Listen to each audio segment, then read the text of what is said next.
ಮುಂಬೈನ ಪ್ರತಿಷ್ಠಿತ police officers ಅಸೋಸಿಯೇಷನ್ನ ವತಿಯಿಂದ ಒಂದು ದೊಡ್ಡ ಸಾಂಸ್ಕೃತಿಕ ಕಾರ್ಯಕ್ರಮ ಏರ್ಪಡಿಸಲಾಗಿತ್ತು. ಅರ್ಜುನ್ ತನ್ನ ಸಾಹಸಕ್ಕಾಗಿ ಸನ್ಮಾನಿತನಾಗಬೇಕಿತ್ತು. ಅರ್ಜುನ್ ಕಪ್ಪು ಬಣ್ಣದ ಫಾರ್ಮಲ್ ಸೂಟ್ನಲ್ಲಿ ತುಂಬ ಹ್ಯಾಂಡ್ಸಮ್ ಆಗಿ ಕಾಣುತ್ತಿದ್ದ. ಆರಾಧನಾ ತಾನು ಪ್ರೀತಿಯಿಂದ ಉಡುಗೊರೆ ಪಡೆದ ಆ ಮೈಸೂರು ಸಿಲ್ಕ್ ಹಸಿರು ಸೀರೆ ಉಟ್ಟು ಮಲ್ಲಿಗೆ ಹೂ ಮುಡಿದು ಅಪ್ಪಟ ಕನ್ನಡದ ಸೊಬಗಿನಂತೆ ಮಿಂಚುತ್ತಿದ್ದಳು. ಅವಳನ್ನು ನೋಡಿದ ಅರ್ಜುನ್ ಒಂದು ಕ್ಷಣ ದೃಷ್ಟಿ ತೆಗೆಯಲಾಗದೆ ನಿಂತುಬಿಟ್ಟ. ಫಂಕ್ಷನ್ನಲ್ಲಿ ರಿಯಾ ಮಲ್ಹೋತ್ರಾ ಕೂಡ ಗೆಸ್ಟ್ ಆಗಿ ಬಂದಿದ್ದಳು. ಅರ್ಜುನ್ನನ್ನು ಹೇಗಾದರೂ ಇಂಪ್ರೆಸ್ ಮಾಡಬೇಕೆಂಬ ಮಾಡ್ರನ್ ಗೌನ್ ತೊಟ್ಟು ಬಂದಿದ್ದ ಅವಳಿಗೆ ಅರ್ಜುನ್ ಮತ್ತು ಆರಾಧನಾ ಜೋಡಿಯನ್ನು ಕಂಡು ಒಳಗೊಳಗೆ ಅಸೂಯೆ.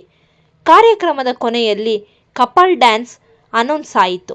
ಮೊದಲು ಆರಾಧನಾ ಸ್ವಲ್ಪ ಸಂಕೋಚ ಪಟ್ಟರೂ ಅರ್ಜುನ್ ಅವಳ ಕೈ ಹಿಡಿದು ಸ್ಟೇಜ್ ಮೇಲೆ ಕರೆದುಕೊಂಡು ಹೋದ. ಮಂದವಾದ ಬೆಳಕು, ಬಾಲಿವುಡ್ನ ಮೆಲೋಡಿ ಹಾಡು. ಅರ್ಜುನ್ ಆರಾಧನಳ ಸೊಂಟದ ಮೇಲೆ ಕೈಯಿಟ್ಟು ಹತ್ತಿರ ಸೆಳೆದಾಗ ಅವಳ ಹೃದಯದ ಬಡಿತ ಜೋರಾಯಿತು. ಅರ್ಜುನ್ ಅವಳ ಕಿವಿಯಲ್ಲಿ ಮೆಲ್ಲಗೆ ಹೇಳಿದ, ಮುಂಬೈ ಹುಡುಗಿಯರೆಲ್ಲ ಈ ಪೊಲೀಸ್ ಆಫೀಸರ್ ಹಿಂದೆ ಬಿದ್ದಿರಬಹುದು. ಈ ಪೊಲೀಸ್ ಆಫೀಸರ್ ಮಾತ್ರ ತನ್ನ ಪಟಾಕಿ ಆರಾಧನಳ ಕೈದಿಯಾಗಿದ್ದಾನೆ. ಆರಾಧನಾ ನಾಚಿಕೆಯಿಂದ ಅವನ ಹೆಗಲ ಮೇಲೆ ತಲೆ ಇಟ್ಟು ಹೆಜ್ಜೆ ಹಾಕಿದಳು. ಅವರ ಕೆಮಿಸ್ಟ್ರಿ ನೋಡಿ ಇಡೀ ಹಾಲ್ ಚಪ್ಪಾಳೆಯಿಂದ ಮುಳುಗಿತು. ರಿಯಾ ಅಲ್ಲಿ ನಿಲ್ಲಲಾರದೆ ಕೋಪದಿಂದ ಹೊರ ನಡೆದಳು. ಫಂಕ್ಷನ್ ಮುಗಿಸಿ ಮನೆಗೆ ಬಂದಾಗ ತಡರಾತ್ರಿಯಾಗಿತ್ತು. ಮುಂಬೈ ಸಮುದ್ರದ ತಂಗಾಳಿ ಕಿಟಕಿಯಿಂದ ಹೊರಬರುತ್ತಿತ್ತು. ಅರ್ಜುನ್ ಡ್ರೆಸ್ ಚೇಂಜ್ ಮಾಡುತ್ತಿರುವಾಗ ಆರಾಧನಾ ಸುಮ್ಮನೆ ಕಿಟಕಿಯ ಬಳಿ ನಿಂತಿದ್ದಳು. ಅರ್ಜುನ್ ಬಂದು ಹಿಂದಿನಿಂದ ಅವಳನ್ನು ಅಪ್ಪಿಕೊಂಡಾಗ, ಹೋಗಿ ಸರ್, ಆ ರಿಯಾ ನಿಮ್ಮನ್ನೇ ನೋಡ್ತಿದ್ಲು, ನೀವು ಅವಳಿಗೆ ಸ್ಮೈಲ್ ಕೊಟ್ಟಿದ್ರಿ ಅಲ್ವಾ ಎಂದು ಸುಳ್ಳು ಮುನಿಸು ತೋರಿಸಿದಳು. ಅರ್ಜುನನ ಪ್ರೀತಿ. ಅರ್ಜುನ್ ಅವಳನ್ನು ತನ್ನ ಕಡೆ ತಿರುಗಿಸಿಕೊಂಡ. ಅವಳು ನನ್ನ ಹಳೆ ಕೇಸ್ನ ಒಂದು ಫೈಲ್ ಅಷ್ಟೇ ಆರಾಧನಾ, ಆದರೆ ನೀನು ನನ್ನ ಜೀವನದ ಪ್ರತಿ ಪುಟ. ಈ ಮುಂಬೈ ಬೆಳಕಿನಿಂದ ನಿನ್ನ ಕಣ್ಣಿನ ಹೊಳಪು ನನಗೆ ಎಷ್ಟು ಇಷ್ಟ ಎಂದನು. ಅಂದು ರಾತ್ರಿ ಅವರಿಬ್ಬರ ನಡುವೆ ಕೇವಲ ಪ್ರೀತಿಯ ಮಾತುಗಳಿದ್ದವು. ಆರಾಧನಾ ತಾನು ತಂದಿದ್ದ ಸಣ್ಣ ಗಿಫ್ಟ್, ಅರ್ಜುನ್ ಹೆಸರಿನ ಲಾಕೆಟ್ ಇರುವ ಚೈನ್ ಅನ್ನು ಅವನ ಕೊರಳಿಗೆ ಹಾಕಿದಳು. ಅರ್ಜುನ್ ಅವಳ ಹಣೆಗೆ ಮುತ್ತಿಟ್ಟು ಮುಂಬೈನ ಈ ಹೊಸ ಜೀವನದಲ್ಲಿ ಅವಳೇ ಅವನ ಶಕ್ತಿ ಎಂದು ಭಾವುಕನಾದನು. ರೊಮ್ಯಾನ್ಸ್ ನಡುವೆಯ ಅರ್ಜುನನ ಫೋನ್ ರಿಂಗ್ ಆಯಿತು. ಅದು ಅನಾಮಧೇಯ ಕರೆ. ಅರ್ಜುನ್, ನಿನ್ನ ಹೆಂಡತಿಯ ಜೊತೆ ಡ್ಯಾನ್ಸ್ ಮಾಡಿದ್ದು ಸಾಕು, ಇನ್ನು ಮೇಲೆ ನೀನು ಹೆಣಗಳ ಜೊತೆ ಡ್ಯಾನ್ಸ್ ಮಾಡಬೇಕಾಗುತ್ತದೆ. ಮುಂಬೈ ಡ್ರಗ್ ಕೇಸ್ನಿಂದ ಹಿಂದೆ ಸರಿ, ಇಲ್ಲದಿದ್ದರೆ ನಿನ್ನ ಪಟಾಕಿಯನ್ನು ನಾವೇ ಸಿಡಿಸ್ತೇವೆ. ಅರ್ಜುನ್ ಮುಖ ಗಂಭೀರವಾಯಿತು. ಆರಾಧನಾ ಅವನ ಕೈ ಹಿಡಿದು, ಯಾರೇ ಇರಲಿ ಅರ್ಜುನ್, ನಾನು ನಿಮ್ಮ ಜೊತೆಗಿದ್ದೇನೆ, ಸತ್ಯಕ್ಕೆ ಸಾವಿಲ್ಲ ಎಂದಳು. ಅರ್ಜುನನಿಗೆ ಬಂದ ಬೆದರಿಕೆ ಕರೆ ಅವನನ್ನು ಎಚ್ಚರಿಸುವ ಬದಲು ಇನ್ನೂ ಕೆರಳಿಸಿತು. ಆ ಬಿಳಿ ಮುಖವಾಡದ ಟ್ಯಾಟೂ ಇರುವ ವ್ಯಕ್ತಿ ಕೇವಲ ಸಣ್ಣ ಕಳ್ಳನಲ್ಲ, ಅವನು ಮುಂಬೈನ ಡ್ರಗ್ ಮಾಫಿಯಾ ಕಿಂಗ್ ಪಿನ್ ಝೂರೋ ಎಂಬ ನಿಗೂಢ ವ್ಯಕ್ತಿಯ ಬಲಗೈ ಬಂಟ ಎಂದು ತಿಳಿಯಿತು. ಅರ್ಜುನ್ ಈ ಕೇಸ್ನಲ್ಲಿ ಹಗಲು ರಾತ್ರಿ ಕೆಲಸ ಮಾಡುತ್ತಿರುವಾಗ ಆರಾಧನಾ ಮನೆಯಲ್ಲಿ ಸುಮ್ಮನೆ ಕುಳಿತುಕೊಳ್ಳಲಿಲ್ಲ. ಅವಳು ತಾನು ಸೇರಿದ ಆ ಕಲ್ಚರಲ್ ಕ್ಲಬ್ನಲ್ಲಿ ಕೆಲವು ಹೈಫೈ ಮಹಿಳೆಯರ ಸ್ನೇಹ ಬೆಳೆಸಿಕೊಂಡಳು. ಅಲ್ಲಿ ಅವಳಿಗೆ ತಿಳಿದ ಆಘಾತಕಾರಿ ವಿಷಯವೇನೆಂದರೆ, ಈ ಡ್ರಗ್ಸ್ ಸಪ್ಲೈ ಆಗುತ್ತಿರುವುದು ಪಾರ್ಸೆಲ್ ಮೂಲಕ ಅಲ್ಲ, ಬದಲಾಗಿ ದೊಡ್ಡ ದೊಡ್ಡ ಮಾಡೆಲಿಂಗ್ ಶೋಗಳಲ್ಲಿ ಬಳಸುವ ಡಿಸೈನರ್ ಡ್ರೆಸ್ಗಳ ಮೂಲಕ. ರಕತ್ ಎಂಬ ಒಬ್ಬ ಡಿಸೈನರ್ ಈ ಕೃತ್ಯದ ಮಾಸ್ಟರ್ ಮೈಂಡ್ ಆಗಿದ್ದ. ರಿಯಾ ಮಲ್ಹೋತ್ರಾ ಅವನ ಮುಖ್ಯ ಮಾಡೆಲ್ ಆಗಿದ್ದಳು. ಆರಾಧನಾ ಈ ವಿಷಯವನ್ನು ಅರ್ಜುನನಿಗೆ ಹೇಳಲು ಹೋದಾಗ ಅರ್ಜುನನ ಮೇಲೆ ಕಿಲ್ಲರ್ ಒಬ್ಬ ಅಟ್ಯಾಕ್ ಮಾಡಿದನು. ಅರ್ಜುನ್ ಸಣ್ಣ ಪುಟ್ಟ ಗಾಯಗಳೊಂದಿಗೆ ಪಾರಾದನಾದರೂ ಅವನನ್ನು ಫೀಲ್ಡ್ನಿಂದ ದೂರವಿಡಲು ಡಿಪಾರ್ಟ್ಮೆಂಟ್ ಒತ್ತಾಯಿಸಿತು. ನೋಡಿ ಅರ್ಜುನ್ ಸರ್, ಅವರು ನಿಮ್ಮನ್ನು ಟಾರ್ಗೆಟ್ ಮಾಡಿದ್ದಾರೆ, ಆದರೆ ಅವರಿಗೆ ನನ್ನ ಮೇಲೆ ಸಂಶಯ ಬರಲ್ಲ. ನಾನು ಆ ಡಿಸೈನರ್ ಸ್ಟುಡಿಯೋಗೆ ಒಬ್ಬ ಸಾಮಾನ್ಯ ಕೆಲಸದಾಕೆಯಾಗಿ ಹೋಗ್ತೀನಿ ಎಂದಳು ಆರಾಧನಾ. ಅರ್ಜುನ್ ಮೊದಲು ಒಪ್ಪದಿದ್ದರೂ ಆರಾಧನಳ ಹಠಕ್ಕೆ ಮಣಿದು ಅವಳಿಗಾಗಿ ರಹಸ್ಯವಾಗಿ ಮೈಕ್ರೋ ಕ್ಯಾಮರಾ ಅಳವಡಿಸಿದ ಒಂದು ಕುತ್ತಿಗೆಗೆ ಹಾಕುವ ಸರವನ್ನು ಕೊಟ್ಟನು. ಆರಾಧನಾ ಸ್ಟುಡಿಯೋಗೆ ಹೋದಾಗ ಅಲ್ಲಿ ರಿಯಾಳನ್ನು ಕಂಡು ಬೆಚ್ಚಿಬಿದ್ದಳು. ರಿಯಾ ಆರಾಧನಳನ್ನು ಗುರುತಿಸಲಿಲ್ಲ, ಏಕೆಂದರೆ ಆರಾಧನಾ ಉತ್ತರ ಕರ್ನಾಟಕದ ಹಳ್ಳಿಯ ಹೆಣ್ಣು ಮಗಳಂತೆ ವೇಷ ಮರೆಸಿಕೊಂಡಿದ್ದಳು. ರಿಯಾ ಅಲ್ಲಿ ಆ ಡ್ರಗ್ಸ್ ಡೀಲ್ ಬಗ್ಗೆ ಮಾತನಾಡುತ್ತಿದ್ದುದನ್ನು ಆರಾಧನಾ ತನ್ನ ಕ್ಯಾಮ್ರಾದಲ್ಲಿ ಸೆರೆ ಹಿಡಿದಳು. ಆದರೆ ಅಚಾನಕ್ಕಾಗಿ ಆರಾಧನಳ ಫೋನು ರಿಂಗ್ ಆಯಿತು. ಟ್ವಿನ್ಸ್ ಸಕ್ಕರೆ ಸಾಹಿತ್ ವಿಡಿಯೋ ಕಾಲ್ ಮಾಡಿದ್ದರು.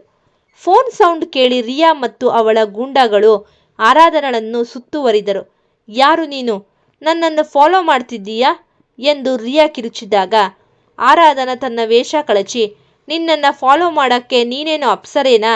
ನಿನ್ನ ಅಸಲಿ ಬಣ್ಣ ಬಯಲು ಮಾಡೋಕ್ಕೆ ಬಂದಿರೋ ಪಟಾಕಿ ನಾನು ಎಂದು ಗರ್ಜಿಸಿದಳು.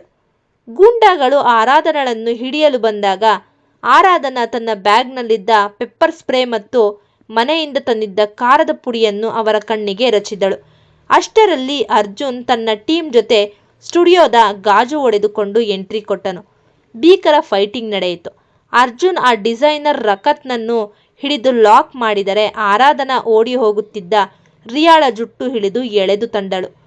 ಪೊಲೀಸ್ ಹೆಂಡತಿ ಅಂದರೆ ಕೇವಲ ಅಡುಗೆ ಮಾಡೋದಲ್ಲ, ಅನ್ಯಾಯ ಮಾಡೋರನ್ನ ಅಡುಗೆ ಮಾಡೋಕ್ಕೆ ಕೂಡ ಗೊತ್ತು ಎಂದು ರಿಯಾಗೆ ಸರಿಯಾಗಿ ಒಂದು ಏಟು ಕೊಟ್ಟಳು. ಮುಂಬೈ ಮಾಫಿಯಾ ಜಾಲ ಧ್ವಂಸವಾಯಿತು. ಅರ್ಜುನ್ ಮತ್ತು ಆರಾಧನಳ ಸಾಹಸ ಇಡೀ ದೇಶಕ್ಕೆ ತಿಳಿಯಿತು. ರಿಯಾ ಮತ್ತು ಅವಳ ತಂದೆ ರಘುರಾಮ್ ಇಬ್ಬರು ಜೈಲು ಪಾಲಾದರು. ಅಂದು ಸಂಜೆ ಜುಹು ಬೀಚ್ನಲ್ಲಿ ಕುಳಿತಿದ್ದಾಗ ಅರ್ಜುನ್ ಕೇಳಿದ, ಆರಾಧನಾ, ಈ ಪಟಾಕಿ ಈ ಥರ ಸಿಡಿಯುತ್ತೆ ಅಂತ ನನಗೆ ಗೊತ್ತಿರಲಿಲ್ಲ. ನಿಂಗೆ ಭಯ ಆಗಲಿಲ್ವಾ? ಆರಾಧನಾ ಅವನ ಹೆಗಲ ಮೇಲೆ ತಲೆಯಿಟ್ಟು, ನೀವು ನನ್ನ ಪಕ್ಕದಲ್ಲಿ ಇರುವಾಗ ಭಯಕ್ಕೆ ಜಾಗ ಇಲ್ಲಿದೆ ಸರ್. ಮುಂದಿನ ವಾರ ಬೆಂಗಳೂರಿಗೆ ಹೋಗೋಣ. ಟ್ವಿನ್ಸ್ ಐಸ್ ಕ್ರೀಮ್ ಪಾರ್ಟಿ ಕೇಳುತ್ತಿದ್ದಾರೆ ಎಂದು ನಕ್ಕಳು. ಮುಂಬೈನ ಸವಾಲುಗಳನ್ನು ಗೆದ್ದು ಅರ್ಜುನ್ ಮತ್ತು ಆರಾಧನಾ ಮತ್ತೆ ತಮ್ಮ ಪ್ರೀತಿಯ ಬೆಂಗಳೂರಿಗೆ ಮರಳಿದರು. ಆರಾಧನಾ ಕೇವಲ ಅರ್ಜುನನಿಗೆ ಸಾಥ್ ನೀಡಿದ್ದಷ್ಟೇ ಅಲ್ಲದೆ ತನ್ನ MBA ಓದಿನ ಕಡೆಗೂ ಅಷ್ಟೇ ಗಮನ ಹರಿಸಿದಳು. ಆರಾಧನಳ ಸಾಧನೆ ಮತ್ತು ಸಂಭ್ರಮ. ಪರೀಕ್ಷೆಯ ಫಲಿತಾಂಶ ಬಂದ ದಿನ ಮನೆಯಲ್ಲಿ ಹಬ್ಬದ ವಾತಾವರಣ. ಆರಾಧನಾ ಇಡೀ ಕಾಲೇಜಿಗೆ ಪ್ರಥಮ ಸ್ಥಾನ, ಕಾಲೇಜ್ ಟಾಪರ್ ಗಳಿಸಿದ್ದಳು. ಈ ಖುಷಿಯನ್ನು ಆಚರಿಸಲು ಅರ್ಜುನ್ ಮನೆಯಲ್ಲಿ ಒಂದು ಚಿಕ್ಕ ಫ್ಯಾಮಿಲಿ ಪಾರ್ಟಿ ಏರ್ಪಡಿಸಿದನು. ಅಶ್ವಥ್ ಮತ್ತು ರಾಜೇಗೌಡರು ಅಕ್ಕಪಕ್ಕ ಕುಳಿತು ತಮ್ಮ ಮಕ್ಕಳ ಸಾಧನೆಯನ್ನು ನೋಡಿ ಹೆಮ್ಮೆ ಪಡುತ್ತಿದ್ದರು. ಅರ್ಜುನ್ ಆರಾಧನಳಿಗೆ ಒಂದು ಸುಂದರವಾದ ಪೆನ್ ಮತ್ತು ಡೈರಿಯನ್ನು ಉಡುಗೊರೆಯಾಗಿ ನೀಡಿ, ಇನ್ನು ಮುಂದೆ ನೀನು ಕೇವಲ ನನ್ನ ಪಾರ್ಟ್ನರ್ ಅಷ್ಟೇ ಅಲ್ಲ, ಒಬ್ಬ ದೊಡ್ಡ ಬಿಸ್ನೆಸ್ ವಿಮೆನ್ ಹಾಗೂ ಲಕ್ಷಣ ಕಾಣಿಸ್ತಾ ಇದೆ ಎಂದು ಹಾರೈಸಿದನು. ಪಾರ್ಟಿಯ ಮಧ್ಯೆ ಧ್ವನಿ ಮತ್ತು ಟ್ವಿನ್ಸ್ ಸಕ್ಕರೆ ಸಾಹಿತ್ ಒಂದು ಕಡೆ ಗುಂಪುಗೂಡಿ ಪ್ಲಾನ್ ಮಾಡುತ್ತಿದ್ದರು. ಸಾಹಿತ್, ಅಕ್ಕ ಈಗ MBA ಮುಗಿಸಿ ಟಾಪರ್ ಆಗಿದ್ದಾರೆ. ಇನ್ನು ಮುಂದೆ ನಮಗೆ ಐಸ್ ಕ್ರೀಮ್ ಪಾರ್ಟಿ ಕೊಡಿಸೋಕೆ ಅವರ ಹತ್ತಿರ ತುಂಬಾ ದುಡ್ಡಿರುತ್ತೆ ಅಲ್ವಾ ಧ್ವನಿ ಅಕ್ಕ? ಧ್ವನಿ, ಹೌದು ಸಾಹಿತ್, ಆದರೆ ಅತ್ತಿಗೆ ಈಗ ಬ್ಯುಸಿ ಆಗ್ತಾರೆ. ಅವರನ್ನ ಮ್ಯಾನೇಜರ್ ಮಾಡೋಕೆ ಅಣ್ಣ ಸಿದ್ಧನಾಗಿದ್ದಾನೆ. ಆದರೆ ಅತ್ತಿಗೆಗೆ ಒಂದು ಸರ್ಪ್ರೈಸ್ ಕೊಡೋಣ ಅಂತಿದ್ದೀವಿ. ಸಕ್ಕರೆ, ಏನು ಸರ್ಪ್ರೈಸ್? ಅತ್ತಿಗೆಯನ್ನು ಪಿಕ್ನಿಕ್ಗೆ ಕರ್ಕೊಂಡು ಹೋಗೋಣವಾ? ಧ್ವನಿ, ಇಲ್ಲ, ಅತ್ತಿಗೆ ಈಗ ಫ್ರೀ ಇದ್ದಾರೆ ಅಂತ ಅಣ್ಣ ಅವರನ್ನು ಯಾವುದೋ ಹೊಸ ಕಂಪನಿ ಇಂಟರ್ವ್ಯೂಗೆ ಕಳಿಸ್ತಿದ್ದಾನೆ. ಆದರೆ ಆ ಕಂಪನಿ ಯಾರದ್ದು ಗೊತ್ತಾ? ಅಷ್ಟರಲ್ಲಿ ಅರ್ಜುನ್ ಅಲ್ಲಿಗೆ ಬಂದು, ಏನೋ ಗುಸುಗುಸು, ನನ್ನ ಹೆಂಡತಿನ ನನ್ನಿಂದ ದೂರ ಮಾಡೋಕೆ ಏನಾದರೂ ಸ್ಕೆಚ್ ಹಾಕ್ತಿದ್ದೀರಾ ಎಂದು ಕಾಲೆಳೆದನು. ಪಾರ್ಟಿ ಮುಗಿಯುವ ಸಮಯದಲ್ಲಿ ಆರಾಧನಳ ಫೋನ್ಗೆ ಒಂದು ಇಮೇಲ್ ಬಂತು. ಅವಳು ಅದನ್ನು ಓದುತ್ತಾ ಹೋದಂತೆ ಅವಳ ಮುಖದಲ್ಲಿ ಆಶ್ಚರ್ಯ ಮತ್ತು ಆತಂಕ ಒಟ್ಟಿಗೆ ಮೂಡಿತು. ಆರಾಧನಾ, ಅರ್ಜುನ್ ಸರ್, ಈ ಇಮೇಲ್ ನೋಡಿ, ಬೆಂಗಳೂರಿನ ಪ್ರತಿಷ್ಠಿತ VS ಗ್ರೂಪ್ ಆಫ್ ಕಂಪನೀಸ್ನಿಂದ ನನಗೆ ಕೆಲಸದ ಆಫರ್ ಬಂದಿದೆ. ಆದರೆ ಅದರ MD ಹೆಸರೇನಿದೆ ನೋಡಿ. ಅರ್ಜುನ್ ಆ ಫೋನು ಇಣುಕಿ ನೋಡಿದ. ಅಲ್ಲಿ MD ಹೆಸರಿತ್ತು, ವಿಶ್ವಜಿತ್. ಇವನು ಅರ್ಜುನನಿಗೆ ಕಾಲೇಜು ದಿನಗಳಿಂದಲೂ ಪರಿಚಯವಿದ್ದ, ಆದರೆ ಕೆಲವು ಕಾರಣಗಳಿಂದ ದೂರವಾಗಿದ್ದ. ಅವನ ಹಳೆಯ ಆಪ್ತ ಗೆಳೆಯ ಮತ್ತು ಈಗಿನ ಉದ್ಯಮ ಲೋಕದ ದಿಗ್ಗಜ. ಆದರೆ ಟ್ವಿಸ್ಟ್ ಏನೆಂದರೆ ವಿಶ್ವಜಿತ್ ಮತ್ತು ಅರ್ಜುನನ ನಡುವೆ ಒಂದು ಕಹಿ ಘಟನೆ ನಡೆದಿತ್ತು. ಅರ್ಜುನ್ ಪೊಲೀಸ್ ಆಗಲು ನಿರ್ಧರಿಸಿದಾಗ ವಿಶ್ವಜಿತ್ ಅದಕ್ಕೆ ಅಡ್ಡ ಬಂದಿದ್ದ.